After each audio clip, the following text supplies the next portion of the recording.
Raise your hands if you've ever failed at something you really cared about. How did it make you feel? Sad? Angry? Disappointed? Now, raise your hands if you've ever been so afraid of failing that you've actually avoided trying something new altogether. You see, of all of the human experiences that we will encounter throughout our lifetimes, failure is probably one of the most feared and dreaded of them all. It has a certain stinging nature that can cut deep, possibly ruin our confidence and make us question our very self-worth and value of the world at large. From a young age, we're conditioned by society not to fail at all costs, to treat failure as something nasty and humiliating rather than something that might be useful and instructive. But the irrefutable fact is that failure cannot be seen as a mere opposite of success.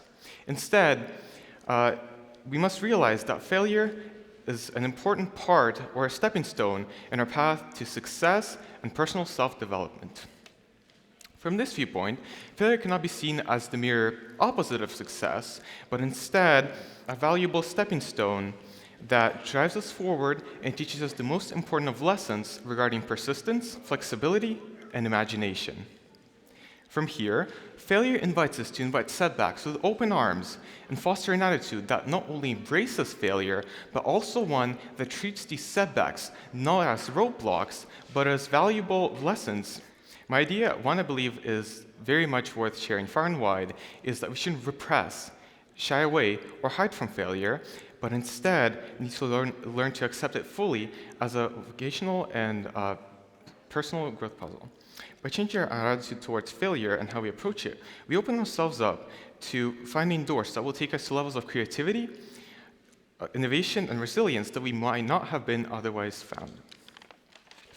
Okay, who here has ever did bad or failed a test? Raise your hands. Now, who here has compared themselves to someone else that did better and felt like an absolute failure? Most hands are up, huh? For much of an extended and significant portion of my life, I was entirely consumed and overfixated with an overobsession with success. It invaded every aspect of my life, from my personal and academic goals to my professional goals, where I set unrealistically lofty or even just unrealistic expectations for myself. Winning in my own head was more than a want.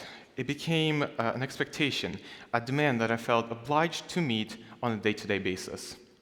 Anything less than perfection was considered a deep personal failure, a questioning of my ability and my self-worth as a human being. Every one of my own errors, along with every failure or error that was perceived by myself or others, sat on my shoulders with a deep and burdensome, disabling self-doubt and discouragement that invaded my mind and my emotional state. My fear of failure became unhealthy in the sense that I made a conscious choice not to risk anything whatsoever, choosing to stay in the restrictive limits of my own comfort zone where I could personally ensure my success. But in doing so, something important dawned on me. I wasn't actually growing or developing as an individual. Rather, I was becoming trapped and procrastinating within the restrictive limits of my comfort zone, which was strongly regulated and limited by the same perfectionism that was dictating my behavior. It wasn't until some time that I had to think about how I could handle failure. Initially, such things seemed quite troubling for myself, as the self I had told to forge throughout the years was starting to fade right before my eyes, and I felt very exposed and puzzled. However, as time fully passed and I thought of my experiences more, I began to realize that failure was not the finish. Rather, it was a useful opportunity to learn as well as develop. Each failure gave its own lesson. Failure showed me how to manage hits, how to go on when things seem hard, and how to drop the want to be perfect. One of the top things that I've felt in my life came up when I sat through this one class I liked quite a bit. A thing that seemed real neat and drove me in ways I haven't thought of or done at all. I learned lots of things and tried hard, knowing that my care plus work would turn into the win I had hoped for. Even so, as the scores finally came, they were not, again, what I had hoped or wished them to be. I felt completely destroyed and deeply saddened by the dispiriting result. However, instead of letting that single event change my true self and truly hurt me, I opted to pause. I chose to look thoroughly at many things. I fully switched up my study habits, and later, nothing popped anymore.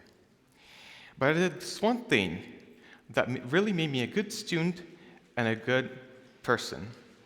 What is it, you may ask? Well, I'll let you in on a little secret. I decided to keep those lessons with me for a lifetime. That class, which I used to see as a complete failure, in fact, proved to be the very stepping stone upon which my personal and academic development would thrive.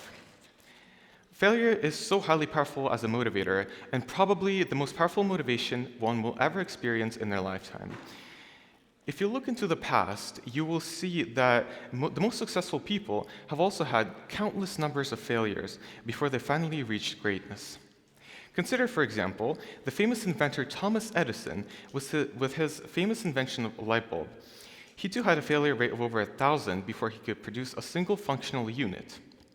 At some point, when questioned about all his failures, he famously stated, "I have not failed. I've just found 10,000 ways that do not work," highlighting his unbending drive and unyielding spirit against all odds. Likewise, famous author J.K. Rowling also went through several rejection attempts at getting her now-beloved Harry Potter series published, before it eventually bloomed into an unprecedented work of art that has enchanted millions all over the globe. In the third motivational anecdote, Michael Jordan was actually cut from his high school basketball team. Yep. But instead, he used that early setback, this motivation, which fueled him into one of the all-time greatest athletes, achieving enormous success throughout his playing career. These motivating stories are not tales of previous failure leading to success, but rather the contrary. A celebration of the incredible human potential to turn failure into the stimulant, energizing the individual and pressurizing them ever onward towards realization. The art of embracing failure is thought to be only a way of celebrating failures that we face throughout life. Instead, it focuses on quite the important task of finding and extracting the meaning from those events. We give ourselves the freedom when we make the conscious decision to change our attitude along with perceived failures as teachers in our lives. Doing so ultimately gives us the outstanding freedom for taking bold risks, for innovating with a sense of unbridled enthusiasm, and for living our lives with purpose and true authenticity. You have to absolutely realize that failure isn't the terminal end of things, but instead is just one more specially needed step on the actual winding road to being so great. I also want to speak on the effects of failure on motivation versus perseverance and agility. One of the most powerful things that I've learned is that determination and discipline, and not motivation, are the real keys that unlock the doors to success. Motivation is often fleeting and unpredictable. It goes up and down wildly, here one moment and then gone like the wind. But discipline, though, which is the dedication to appearing and accomplishing the task even when you don't feel like it, is what really drives us forward and gives us tangible progress in our tasks. If we allow ourselves to wait until we feel like doing something or until the perfect moment to start, there's a very real possibility that we will never actually ever get to making that first step to get moving.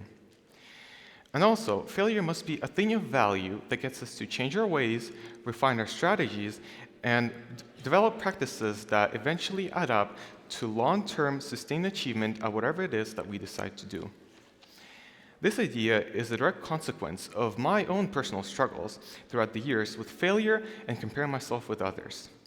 As a student who was an overachiever, I constantly wanted to accomplish more things and excel, and it became who I am. But life introduced me to disappointments in forms of bad grades and broken expectations, which really made me feel all sorts of nasty things about myself and really took the rose-colored glasses off me.